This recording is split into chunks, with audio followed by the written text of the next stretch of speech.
अस्सलाम वालेकुम dear students, welcome to Hasnain's biology. आज बेटा हम लोग नेक्स्ट चैप्टर नंबर 6 के फर्स्ट ईयर बायोलॉजी के इंपॉर्टेंट शॉर्ट क्वेश्चंस के हवाले से डिस्कस करने जा रहे हैं, जो कि लास्ट टाइम शुरू की गई सीरीज का हिस्सा है। तो आइए आगाज करते हैं आज के लेक्चर का। बेटा ये वाले जो क्वेश्चन हम लोग इन लेक्चर्स के अंदर डिस्कस करते हैं बेटा, वो पेपर पॉइंट ऑफ व्यू से काफ़ी इम्पोर्टेंट हैं और यहाँ पे बिल्कुल इस लेक्चर के अंदर आसान करके आसान वर्डिंग के अंदर और पॉइंट्स बना के आप लोगों के सामने बेटा पेश किए जाते हैं, ताकि आप लोग इसको इजीली अच्छे तरीके से अंडरस्टैंड भी कर सकें और इनको पेपर के अंदर अच्छे तरीके से आप लोग लिख भी सकें। सारी बात है, जब आप लोग अंडरस्टैंड इसको कर लेंगे, समझ आ जाएगी आप लोगों को, तो लिखने में भी आप लोगों को आसानी होगी। तो इन सारी जो सीरीज है, सेकंड ईयर की भी कंप्लीट हो चुकी है, उनके पेपर हो चुके हैं और फर्स्ट ईयर वालों के भी अभी चल रहे हैं। तकरीबन मंडे को पेपर है, तो इंशाल्लाह कोशिश की जाएगी तब तक ये सीरीज को कंप्लीट कर लिया जाए। तो आइए आगाज करते हैं आज के लेक्चर का। बेटा फर्स्ट वन जो क्वेश्चन है, what do you know about germ theory of disease. Germ theory of disease है क्या? जर्म थ्योरी ऑफ डिजीज असल में हम लोग कहते हैं कि कोई भी जर्म्स, चाहे वो बैक्टीरिया हैं, चाहे वो कोई और पैथोजेंस हैं जो कि डिजीज काज करते हैं, वो डिजीज काज कैसे करेंगे उनके लिहाज से कुछ दूसरा यहाँ पे जर्म थ्योरी बताई गई है डिजीज की।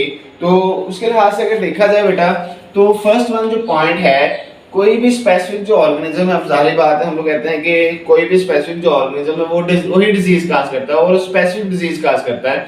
स्पेसिफिक डिजीज जब हम लोग उसको डायग्नोस करेंगे, तो उस डायग्नोस के अंदर हमें पता चलेगा कि specific virus, specific bacteria, specific pathogen जो है वो डिजीज काज कर रहा है। तो पहला इसका पॉइंट आप लोगों ने याद रखना है। पहला पॉइंट कौन सा है? पहला पॉइंट है बेटा कि स्पेसिफिक ऑर्गेनिज्म कैन ऑलवेज, वही हमेशा पाया जाता है, बी फाउंड किसके अंदर, with association with given disease. जो भी कोई स्पेसिफिक डिजीज है उसके अंदर वो स्पेसिफिक ऑर्गेनिज्म, स्पेसिफिक जर्म ही मौजूद होगा।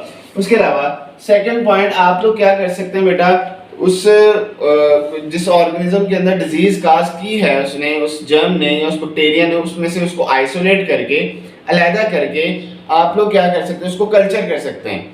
कल्चर मीडियम के अंदर या लैब के अंदर आप लोग कल्चर के कर सकते हैं उसको, उसके मजीद जो कॉपीज है वो बना सकते हैं। अब जब कॉपीज बना ली हैं तो ये दूसरा पॉइंट आ जाएगा कि प्योर कल्चर जो है, दूसरा हम लोग क्या करेंगे, उसको आइसोलेट करके लैब के अंदर कल्चर कर लेंगे। अब वो जो प्योर कल्चर आपको मिलेगा बहुत ज्यादा बैक्टीरिया का, जो कि कल्चर मीडियम के अंदर आपने लैब के अंदर ग्रो करवाया उसको, तो वो भी डिजीज काज कर सकता है। एक तो पहले था ना, किसी ऑर्गेनिज्म के अंदर इंजेक्ट हुआ था, कोई भी बैक्टीरिया एंटर हुआ था, वहां पे डिजीज काज की, वहां से निकाल के कल्चर मीडियम के अंदर रखा, वहां पे उसका प्योर कल्चर तैयार कर लिया। वही जो प्योर कल्चर होगा वो भी डिजीज काज कर सकता है। अब ये एक्सपेरिमेंट के तौर पे आपने ये यूज कर लिया। अब एक्सपेरिमेंटल बेसिस पे यही वाले ऑर्गेनिज्म को आप लोग यूज कर सकते हैं किसी भी दूसरे ऑर्गेनिज्म को ट्रीट करने के लिए, उसी तरह के डिजीज के अगेंस्ट। तो अब उसी तरह के डिजीज के अगेंस्ट आप लोग ट्रीट करने के लिए इन ऑर्गेनिज्म्स को यूज करेंगे, तो समझ लेंगे वो एंटीबायोटिक हो सकती है या वैक्सीन भी हो सकती है। तो इस तरह की जो बेटा थ्योरी है उसको क्या कहा जाता है? उसको कहा जाता है जर्म थ्योरी ऑफ डिजीज। तो फोर्थ पॉइंट आप लोगों ने याद रखना है। फोर्थ पॉइंट कौन सा है? इट इज पॉसिबल, ये पॉसिबल है, क्या करना है, to recover the organism, organism को रिकवर किया जा सकता है किससे? प्योर कल्चर से। वो जो प्योर कल्चर आपने ऊपर तैयार किया था उससे भी आप लोग किसी भी ऑर्गेनिज्म को उसको डेड करके या वीक करके, ये जो प्योर कल्चर आपको मिला उससे आप लोग ट्रीट कर सकते हैं। उसके अलावा दूसरा क्वेश्चन है, what do you know about spirochete. Spirochete क्या है? बैक्टीरिया की अगर मॉर्फोलॉजी के लिहाज से बेटा क्लासिफिकेशन देखी जाए तो दो तीन टाइप्स हैं उसके। विब्रियो भी होता है, कॉमा शेप भी होता है। विब्रियो की मैं बात कर रहा हूँ, विब्रियो के आगे डिफरेंट फॉर्म्स होती हैं, उसमें स्पाइरल शेप होता है, कॉमा शेप होते हैं और कुछ स्पायरोचीट होते हैं। और उसके अलावा बाकी अदर दूसरा रॉड लाइक बैक्टीरिया भी होते हैं, दूसरा बेसिलाई, कोकस वगैरह बैक्टीरिया, वो भी आगे हम लोगों ने पढ़े पीछे इसके दिया हुआ। बेसिलाई रॉड शेप बैक्टीरिया है, कोकाई जो हैं वो स्फेरिकल शेप बैक्टीरिया होते हैं, और इसके अलावा विब्रियो शेप या कॉमा शेप बैक्टीरिया भी होते हैं। उनके फार्म में से एक जो फार्म है वो कौन सी है? ये बेटा स्पाइरल शेप बैक्टीरिया है और स्पाइरली कॉइल्ड होते हैं। और इनके अगर देखे जाए एक फार्म जो है, one of the form of spiral shape bacteria is spirochete. ये स्पायरोचीट है और ये असल में थिन और फ्लेक्सिबल्स होते हैं, मतलब स्पाइरल तो है लेकिन थिन होगा और फ्लेक्सिबल होगा। इसके एग्जांपल बेटा स्पाइरुला, ये इसके एग्जांपल आ जाएगी स्पायरोचीट की। फिर उसके बाद नेक्स्ट वन जो क्वेश्चन है, question number 3, classify the bacteria on the presence of flagella. Flagella की प्रेजेंस या एब्सेंस के लिहाज से फ्लैजेला का यहाँ पे फंक्शन क्या है। कुछ बैक्टीरिया जो फ्लैजेला के बगैर भी होते हैं, कुछ बैक्टीरिया के अंदर एक भी होता है, कईयों के अंदर पूरे को सराउंड भी किया हुआ होता है, कईयों के अंदर टफ्ट ऑफ फ्लैजेला एक तरफ मौजूद है, दोनों तरफ भी मौजूद हो सकते हैं। तो ये सिचुएशंस हो सकती हैं। फ्लैजेला का यहाँ पे फंक्शन क्या है, फ्लैजेला यहाँ पे उस बैक्टीरिया को लोकोमोट करवाने में हेल्प करेगा। अब यहाँ पे अगर इसके लिहाज से क्लासिफिकेशन देखी जाए, कई ऐसे बैक्टीरिया होते हैं जिनमें बेटा हम लोग कहते हैं कि कोई फ्लैजेला नहीं है, विदाउट एनी फ्लैजेला, और अगर इसके अंदर ओनली एक फ्लैजेला मौजूद होगा तो उसको हम लोग क्या कह देंगे, मोनोट्राइकस का नाम देंगे। लोफोट्राइकस हम लोग कहते हैं कि बेटा अगर टफ्ट ऑफ फ्लैजेला सिर्फ एक पोल पे मौजूद है, दूसरे पे नहीं है, तो उसको हम लोग क्या कह देंगे, उसको लोफोट्राइकस का नाम दे देंगे। और अगर दोनों तरफ ही मौजूद हैं tuft of flagella at the two poles, अगर दोनों पोल्स पे मौजूद हैं तो उसको हम लोग क्या कह देंगे, एम्फीट्राइकस। और पेरिट्राइकस बेटा क्या होगा, जो कि सराउंड करता है होल सेल को या होल बैक्टीरिया को, चारों तरफ मौजूद अगर फ्लैजेला होंगे तो उसको क्या कह दिया जाएगा, पेरिट्राइकस का नाम देंगे। तो इसके साथ में आप लोग डायग्राम भी बना सकते हैं, मतलब फ्लैजेला या बैक्टीरिया बना के एक तरफ फ्लैजेला बना दें, किसी तरफ भी ना बनाएं, टफ्ट ऑफ फ्लैजेला एक तरफ बना दें, टफ्ट ऑफ फ्लैजेला दोनों तरफ बना दें, या पूरे सेल को सराउंड करवा दें। तो ये डायग्राम भी साथ में आप लोग बना सकते हैं इसकी। फिर उसके बाद कॉन्जुगेशन क्या होता है। कॉन्जुगेशन बेटा ना सिर्फ बैक्टीरिया के अंदर बल्कि उसके अलावा फंजाई के अंदर भी आप लोगों को देखने को मिलती है।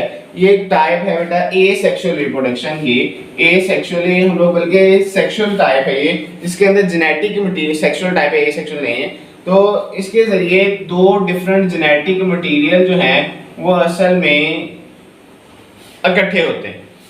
अब वो कुछ स्ट्रक्चर्स के लिए स्पेसिफिक स्ट्रक्चर्स होंगे जिनके जरिए वो इकट्ठे होंगे। फंजाई के अंदर अगर देखा जाए तो ये हाइफी के जरिए होते हैं बेटा, और यहाँ पे अगर बैक्टीरिया के अंदर देखा जाए तो सेक्स पिलाई होते हैं, ऐसी ऑर्गेनेलिज के अंदर जिसके जरिए अपना जो जेनेटिक मटेरियल है उसको क्या कर लेंगे, एक्सचेंज कर लेंगे, इकट्ठा कर लेंगे और सेक्सुअल रिप्रोडक्शन कर लेंगे। एक स्पेसिफिक टाइप है सेक्सुअल रिप्रोडक्शन के बैक्टीरिया के अंदर, और फंजाई के अंदर भी 8वें चैप्टर में भी आप लोग पढ़ेंगे। फिर उसके अलावा नेक्स्ट वन बेटा क्वेश्चन है बेटा मीजोसोम्स। मीजोसोम्स में बेटा क्या होता है, मीजोसोम्स में जो बैक्टीरिया की सेल मेम्ब्रेन होती है ना, वो अंदर की तरफ ऐसे इन्वेजिनेट कर जाती है, ऐसे इन्वेजिनेट कर जाती है,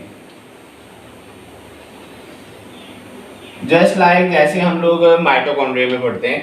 तो ये इन्वेजिनेट करके क्या बना देती है, ऐसे इन्वेजिनेशन हो जाती है इसकी, और इन्वेजिनेशन होके अंदर की तरफ वेसिकल लाइक स्ट्रक्चर बन जाते हैं। ऐसे वेसिकल लाइक, ये आप लोगों को वेसिकल लाइक स्ट्रक्चर नजर आ रहे हैं।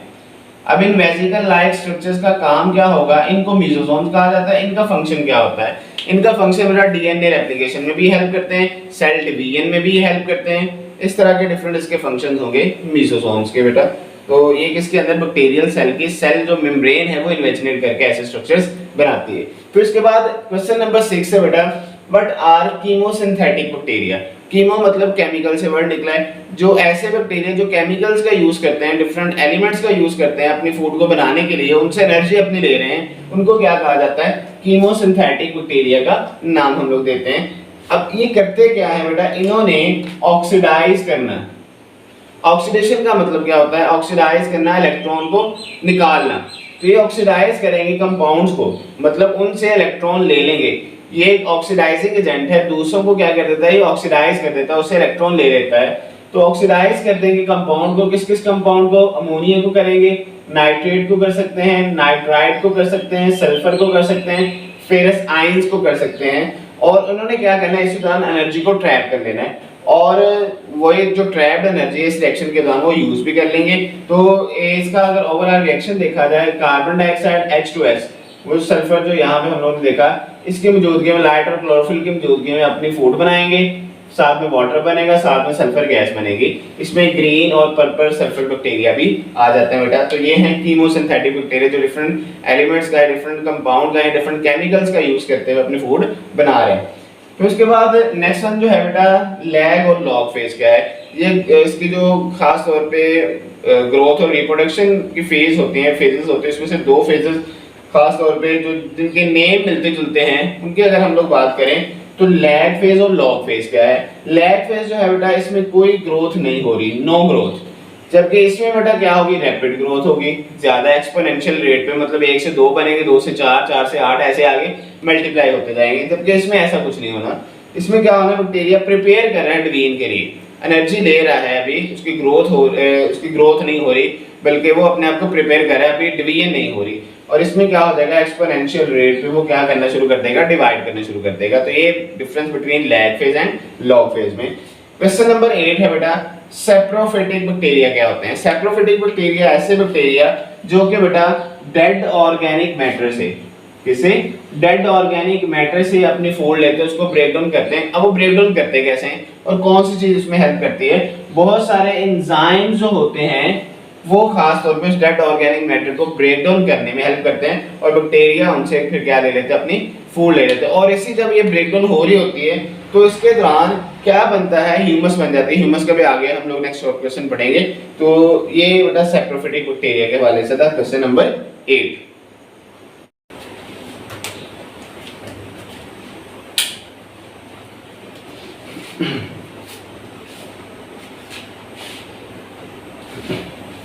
जी बेटा, क्वेश्चन नंबर 9 है, व्हाट इज ह्यूमस। ह्यूमस क्या है, ह्यूमस बनता कैसे है।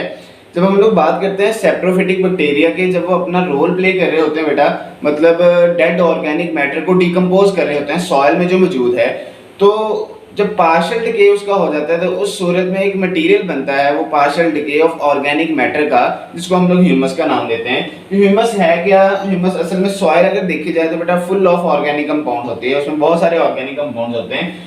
और वो किस फॉर्म में होते हैं बेटा, ह्यूमस की फॉर्म में होते हैं। और ये ऐसा मटेरियल है जो कि कैसे बनता है, पार्शियल डिके, मतलब थोड़ी सी अगर डिके अगर उसका हो जाएगा, डिकम्पोजिशन स्टार्ट हो जाएगी तो पार्शियल होगा, मतलब अभी कम होगा, तो उस सूरत में जो मटेरियल बनेगा एनिमल या प्लांट मटेरियल का, जो पार्शियल डिके होगा, उस सूरत में जो मटेरियल बनेगा उसको हम लोग क्या कहते हैं, ह्यूमस का नाम देते हैं। फिर उसके बाद क्वेश्चन नंबर 10 है बेटा, give the ecological importance of bacteria. Ecologically अगर देखा जाए तो क्या रोल प्ले कर रहे हैं बैक्टीरिया। तो बैक्टीरिया का अगर बेटा देखा जाए तो तकरीबन हाईली अडॉप्टेबल होते हैं, तकरीबन हर जगह पे ये मौजूद है, एवरीवेयर इन द वर्ल्ड। और they are able to decompose, इन्होंने क्या करना है, डिकम्पोज करना है सारे के सारे जितना भी ऑर्गेनिक कंपाउंड इसको मिलेगा, ऑर्गेनिक मैटर इसको मिलेगा। फिर उस सूरत में इन्होंने क्या करना है, सिग्निफिकेंस रोल प्ले करना है। कैसे, अगर कोई कार्बन मौजूद है एलिमेंट किसी ऑर्गेनिक कंपाउंड में, उसको रिसाइकिल कर देना है, सल्फर को रिसाइकिल कर देना है, नाइट्रोजन को रिसाइकिल कर देना है, फास्फोरस को रिसाइकिल कर देना है, और इनके साइकिल को क्या करने में हेल्प करनी है, कंप्लीट करने में हेल्प करनी है। फिर उसके बाद क्वेश्चन नंबर 11 है बेटा, व्हाट आर कीमोथेराप्यूटिक एजेंट्स। ऐसे एजेंट्स जिनको एंटीबायोटिक्स या कीमोथेराप्यूटिक एजेंट, जो केमिकल्स ऐसे जो हम लोग थेरापी के लिए, या जो इसके जो नेम का मतलब है, तो ऐसे केमिकल जो कि किसी भी डिजीज को कंट्रोल करने के लिए, किसी भी बैक्टीरिया को किल करने के लिए आप लोग इस्तेमाल करते हैं डायरेक्टली, ये वर्क करते हैं अपने नेचुरल डिफेंस के साथ। और इन्होंने क्या करना है, ग्रोथ को स्टॉप कर देना है, बैक्टीरिया की ग्रोथ को स्टॉप कर देते हैं। इनमें ज्यादातर सल्फोनामाइड्स वगैरह, टेट्रासाइक्लिन वगैरह, ये सारे के सारे आ जाते हैं कीमोथेराप्यूटिक एजेंट्स के अंदर। फिर उसके अलावा एंटीसेप्टिक्स और डिसइंफेक्टेंट्स में क्या फर्क है। हम लोग कहते हैं कि बहुत सारे ऐसे बैक्टीरिया हैं जो कि लिविंग सरफेस के ऊपर, लिविंग स्किन के ऊपर भी मौजूद है, लिविंग टिश्यूज के ऊपर भी मौजूद हैं, और बहुत सारे हमारे जो सरफेस होती है नॉन लिविंग सरफेस, फर्श वगैरह हो गए, वॉशरूम वगैरह हो गए, इनके अंदर भी बैक्टीरिया मौजूद होते हैं। तो क्या करना है, इनको किल करने की जरूरत है। तो ऐसे दो डिफरेंट केमिकल जिनको हम लोग यूज करते हैं to kill the bacteria from the, अगर तो उनको यूज करेंगे फ्रॉम द लिविंग स्किन से, उनको किल करने के लिए, तो ऐसे केमिकल्स को हम लोग एंटीसेप्टिक्स का नाम देंगे, जैसे डेटॉल वगैरह हम लोग यूज कर रहे हैं। उसके अलावा ऐसे केमिकल एजेंट्स जिनको हम लोग यूज करते हैं नॉन लिविंग सरफेस से बैक्टीरिया को किल करने के लिए, फर्श वगैरह साफ करने के लिए, तो उनमें बेटा हैलोजेंस वगैरह, फिनोल्स वगैरह, पोटेशियम परमैंगनेट आ जाता है, H2O2, हाइड्रोजन पेरोक्साइड, ये डिफरेंट केमिकल्स हैं जो कि डिसइंफेक्टेंट के तौर पे एक्ट करते हैं। जी बेटा, क्वेश्चन नंबर 13 है, what do you know about super blue green algae. Super blue green algae expensive ponds कम है, मतलब ये अपनी फूड खुद बना रहा है और इसके अंदर 60% प्रोटीन मौजूद होती है, एसेंशियल अमीनो एसिड भी सारे के सारे इसके अंदर मौजूद होते हैं, इस वजह से इसको एक्सपेंसिव पॉन्ड्स कम का नाम दिया जाता है। और ये ज़्यादातर हम कहते हैं कि लार्जर साइज में जो सुपर ब्लू ग्रीन, इसी वजह से इसको कहा हुआ है, लार्जर अमाउंट के अंदर हमें फूड प्रोवाइड करने में भी हेल्प करता है। उसके अलावा लास्ट क्वेश्चन है बेटा, वाटर प्लूम्स क्या होते हैं। अब जितने भी बेटा साइनोबैक्टीरिया हैं वो पानी के अंदर क्या काज करते हैं, वाटर ब्लोम्स काज करते हैं, जो कि अनप्लेजेंट स्मेल हो जाती है, जिसकी वजह से मतलब लार्जर अगर कॉलोनी बनना शुरू हो जाएगी पानी के अंदर एक्वेटिक इकोसिस्टम के अंदर, उसकी वजह से अनप्लेजेंट स्मेल। और बाद ऐसे भी साइनोबैक्टीरिया होते हैं जो कि टॉक्सिन्स प्रोड्यूस करते हैं, जो कि क्या प्रोड्यूस करेंगे, टॉक्सिन्स प्रोड्यूस करते हैं, और उन्हीं टॉक्सिन्स की वजह से एक्वेटिक लाइफ क्या हो जाती है, खतरे में आ जाती है। और इस वजह से पानी जो है उसको कंजप्शन भी नहीं किया जाता, उसको कंज्यूम भी नहीं किया जाता, उसको यूज भी नहीं किया जा सकता। तो ये है बेटा वाटर ब्लूम, जो कि काज कौन कर रहा है, साइनोबैक्टीरिया काज कर रहे हैं। तो ये था बेटा आज का हमारा लेक्चर, जिसके अंदर हम लोगों ने चैप्टर नंबर 6 के इंपॉर्टेंट शॉर्ट क्वेश्चंस के हवाले से बात की। उम्मीद करता हूँ आप लोगों को ये लेक्चर मेरा अच्छा लगा होगा, तो इसको अच्छे से प्रिपेयर भी कीजिएगा और बोर्ड के अंदर इसको अच्छे से ऐसे ही पॉइंट्स बना के लिखिएगा भी। Thank you so much and अल्लाह हाफिज। अपना बहुत सा बेटा ख्याल रखिएगा।